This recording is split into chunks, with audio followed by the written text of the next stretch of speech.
మనం ఒకటే గుర్తుపెట్టుకోవాలి, ఈ ప్రపంచంలో ఏమీ శాశ్వతం కాదు. ఈ చైర్ చూసి నా దగ్గరికి వచ్చారండి.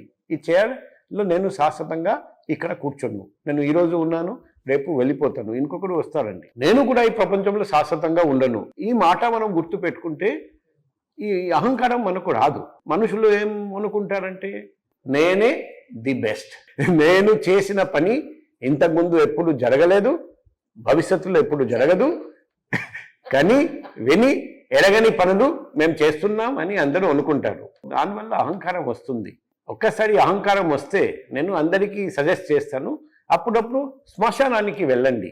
అక్కడికి వెళ్తే మీకు తెలుస్తుంది ఈ ప్రపంచంలో ఏమీ శాశ్వతం కాదు. అలెగ్జాండర్ లాంటి వ్యక్తి కూడా చనిపోయారు, ఇప్పుడు ఎవరు గుర్తుపెట్టడం లేదు.